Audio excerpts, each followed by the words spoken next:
নমস্কার, আমি উর্না। শুরু করছি প্যারালাল ঝলক। ডিজিটাল মিডিয়ায় এই প্রথম আপনারা দেখছেন বাংলায় খেলার বুলেটিন। প্রথমেই দেখে নেব ফুটবলের খবর, আর ফুটবলের যাবতীয় সব খবর নিয়ে আমাদের বিশেষ সেগমেন্ট খেল সকার।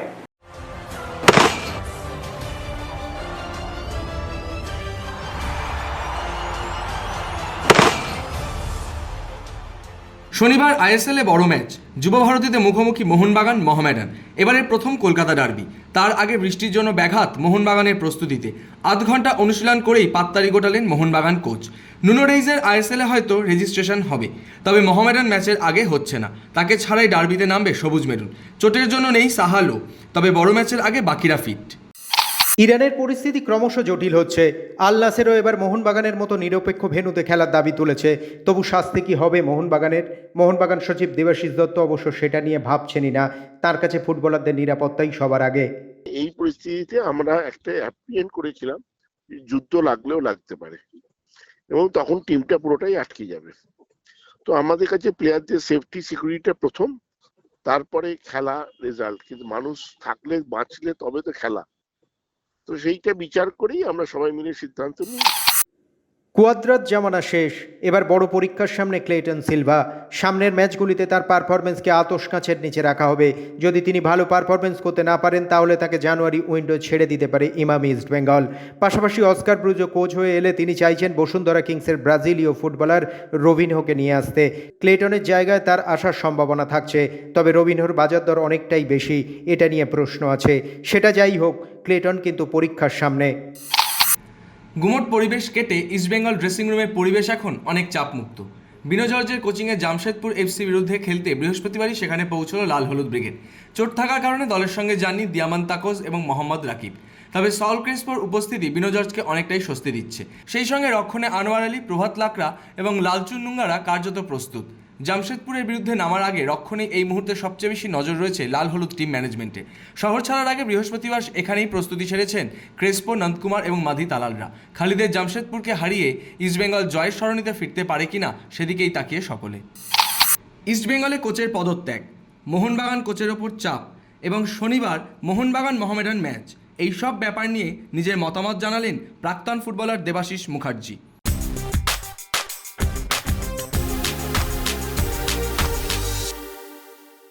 কুয়াদ্রাতের উপর প্রেসার ছিল, ওকে সরে যেতে হতো। আমি আগেও বলেছি বারবার যে ও নট এ গুড কোচ। আমাদের যেটুকু ফুটবল বুদ্ধি তাতে একটা টিমকে সেট করতে পারলো না। গত বছর থেকে শুধু ফাটকাবাজির কোচিং করিয়ে এসছে, যাকে যেখানে খুশি যখন খুশি খেলিয়েছে, প্রপার ইউটিলাইজেশন হয়নি। তার রেজাল্ট এইভাবে পেয়ে যায়। টিম এবারে যথেষ্ট ভালো, যথেষ্ট ভালো টিম।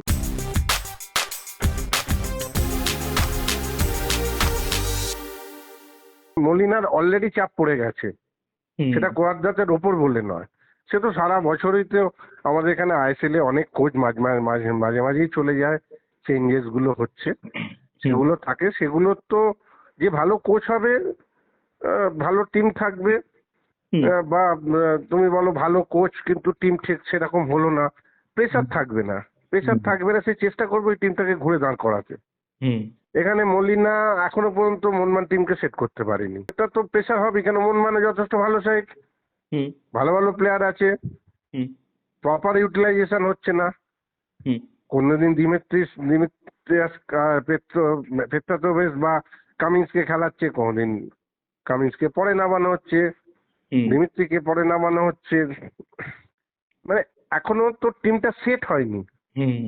এতগুলো ম্যাচ হয়ে গেল। আমি অন্য প্রভিন্সের টিমের কথা বলছি না, আমি মনমান ইস্টবেঙ্গল মোহামেডানের কথা বলছি। এরা তো ডুরান থেকে অনেকগুলো সুযোগ পেয়েছে খেলার। যাই না কি করবে এ কোচেরা, এদের তো বাইরের কোচ প্রচুর ওনার দিয়ে পয়সা দিয়ে আনা হয়েছে, দেখবে কি দাঁড়ায়।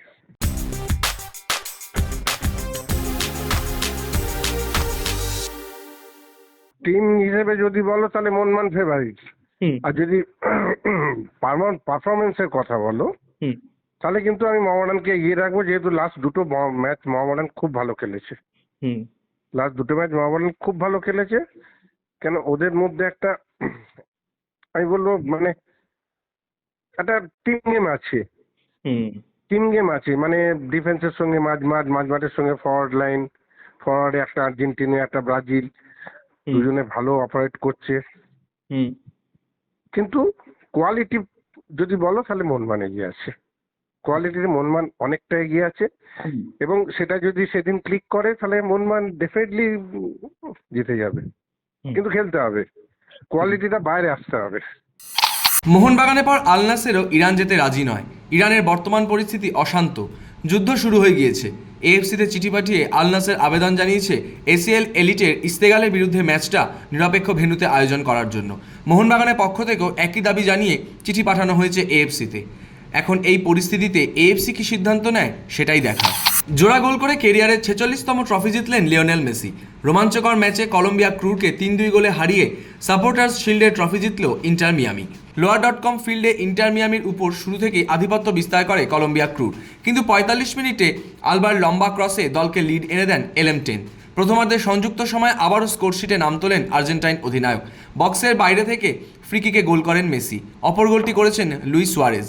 84 মিনিটে পেনাল্টি বাঁচিয়েছেন মায়ামির গোলকিপার ড্রেক ক্যালেন্ডার, তাতেই মায়ামি সাপোর্ট শিল্ড নিশ্চিত হয়। বিশ্বকাপ বাছাই পর্বের আগামী 2 ম্যাচের জন্য 27 জনের দল ঘোষণা করেছে আর্জেন্টিনা। চলতি মাসে ভেনেজুয়েলা ও বলিভিয়ার বিরুদ্ধে ঘোষিত স্কোয়াডে ফিরছেন লিওনেল মেসি। প্রায় 2.5 মাস পর চোট সারিয়ে জাতীয় দলে ফিরলেন আর্জেন্টিনা অধিনায়ক। তবে মেসি থাকলেও দলে নেই গোলরক্ষক এমিলিয়ানো মার্টিনেজ। ফিফা ডিসিপ্লিনারি কমিটির শাস্তিস্বরূপ 2 ম্যাচের জন্য সাসপেন্ড করা হয়েছে তাকে। তবে এবার আর্জেন্টিনা দলের সবচেয়ে বড় চমক নিকোলাস পাচ। অনূর্ধ্ব 20 জাতীয় দলে খেলা মাঝমাঠের এই ফুটবলার প্রথমবারের মতো ডাক পেয়েছেন সিনিয়র দলে। চ্যাম্পিয়ন্স লিগের গ্রুপ পর্বের ম্যাচে অঘটন, লিলের কাছে 1-0 গোলে হার রিয়াল মাদ্রিদের। এমন ঘটনার পরই কার্যত সমস্ত দায় নিজের কাঁধে তুলে নিয়েছেন কার্লো আনচেলত্তি। একই সঙ্গে তাদের দল যে আশানুরূপ পারফরমেন্স করতে পারছে না সেই কথাও মানতে দ্বিধা নেই এই তারকা কোচে। লিলের কাছে হারের পরই এই মৌসুমে অপরাজিত থাকার দৌড় থেমেছে স্প্যানিশ জায়ান্টদের। লা লিগা থেকে চ্যাম্পিয়ন্স লিগ সব জায়গাতেই জয়ের ধারা অব্যাহত ছিল তাদের, কিন্তু এই হারটাই সবচেয়ে বড় ধাক্কা রিয়াল মাদ্রিদ শিবিরের কাছে। সেই নিয়েই এখন শুরু হয়েছে কাটাছেঁড়া। এবারে আসছে ক্রিকেটের খবরে। 22 গজের যাবতীয় সব খবর নিয়ে আমাদের বিশেষ সেগমেন্ট লে ছক্কা।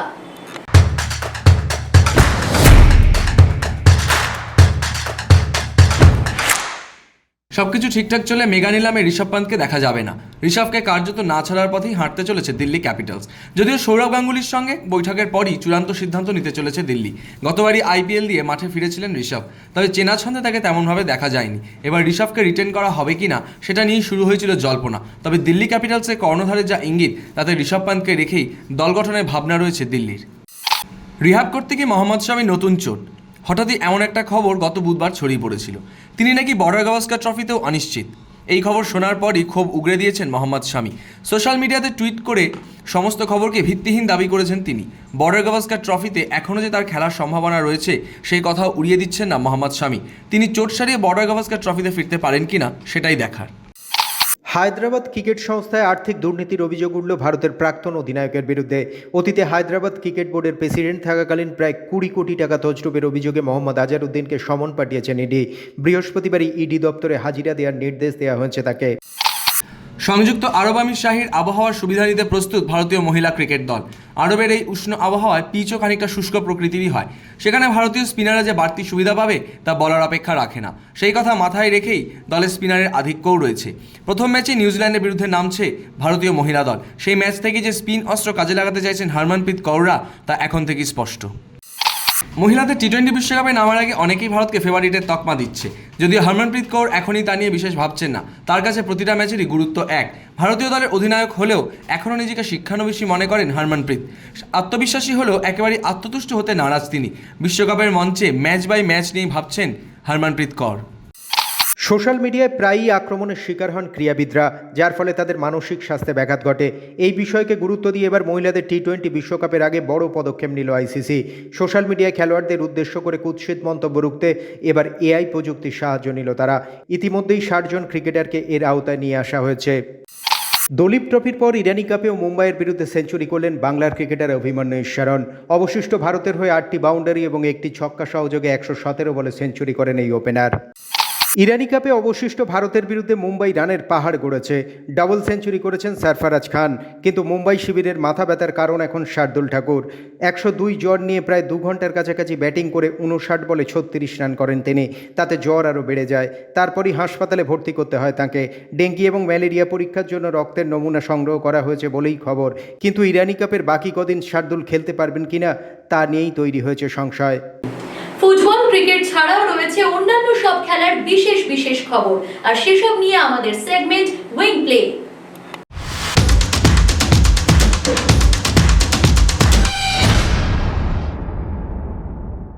হকি ইন্ডিয়া লিগে এবার মেয়েরাও অংশ নেবে। আগে হকির এই ফ্র্যাঞ্চাইজি লিগ ছিল শুধুই ছেলেদের। এবার হকি ইন্ডিয়া সিদ্ধান্ত নিয়েছে এই টুর্নামেন্টে মহিলা দলও অংশ নেবে। এবছর মোট 8টি পুরুষ দল এবং 6টি মহিলা দল এই টুর্নামেন্টে অংশ নেবে। ভারতের মহিলা দলের গোলকিপার সবিতা পুনিয়া খুবই উচ্ছ্বসিত হকি ইন্ডিয়ার এই সিদ্ধান্তে। টোকিও অলিম্পিক্সে ভারতের হয়ে প্রতিনিধিত্ব করা বাঙালি জিমন্যাস্টের সঙ্গে প্রতারণার অভিযোগ উঠল জিমন্যাস্টিক ফেডারেশন অব ইন্ডিয়ার বিরুদ্ধে। ইচ্ছাকৃতভাবেই তাকে হাঙ্গেরিতে ওয়ার্ল্ড চ্যালেঞ্জ কাপের আসরে পাঠানো হয়নি বলেই দাবি করলেন ভারতীয় অ্যাথলিট প্রণতি নায়েক। এমনকি লেট ফি বাবদ তার থেকে 1.25 কোটি টাকা নেওয়া হলেও তা তাকে ফেরত দিচ্ছে না বলেই অভিযোগ করেন তিনি। লিমায় অনুষ্ঠিত বিশ্ব জুনিয়র শুটিং চ্যাম্পিয়নশিপে একদিনেই 5টি সোনা জিতল ভারত। দলগত বিভাগের পাশাপাশি ব্যক্তিগত ইভেন্টে 25 মিটার এয়ার পিস্তলে সোনা জেতেন মুকেশ এবং দেবাংশী। এদিন ভারত পঞ্চম সোনাটি জিতেছে 50 মিটার রাইফেল 3 পজিশনে ছেলেদের দলগত বিভাগে।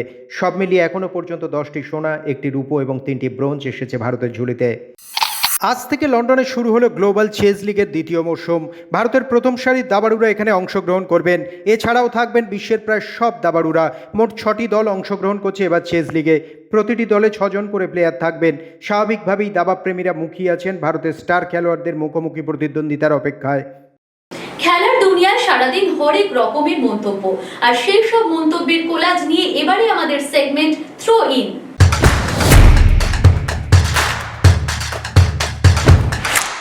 এই আর্থিক দুর্নীতির সঙ্গে আমার কোনো যোগ নেই। হায়দ্রাবাদ ক্রিকেট সংস্থায় একটি দুর্নীতি ধরা পড়েছে। আমি সেই সংস্থায় ছিলাম, তাই আমাকে ডেকেছে। আমি নিজে কোনোভাবেই জড়িত নই। তদন্তে ইডিকে সব রকমভাবে সাহায্য করব। ভারত আর পাকিস্তান ক্রিকেটের পার্থক্যটা ভালো করে দেখুন। এটাই বাস্তব, মেনে নিন। আপনারা যদি ভাবেন আমাদের দেশের ক্রিকেট খুব ভালো, তো সেই ধারণা বদলে ফেলুন। রোহিত শর্মা শুধুমাত্র আইপিএলে অধিনায়ক হিসাবে খেলুন, কারণ তিনি একজন দুর্দান্ত অধিনায়ক। তিনি টি20 বিশ্বকাপ জয়ী অধিনায়ক হিসাবে ফিরে এসেছেন। যে দল তাকে নেতৃত্বের সুযোগ দেবে সেই দলেই রোহিত যাক। প্যারালাল ঝলক আজ এ পর্যন্তই। খেলার দুনিয়ায় যাবতীয় সব খবর নিয়ে প্যারালাল ঝলক দেখতে থাকুন প্রতিদিন রাত 10টায়।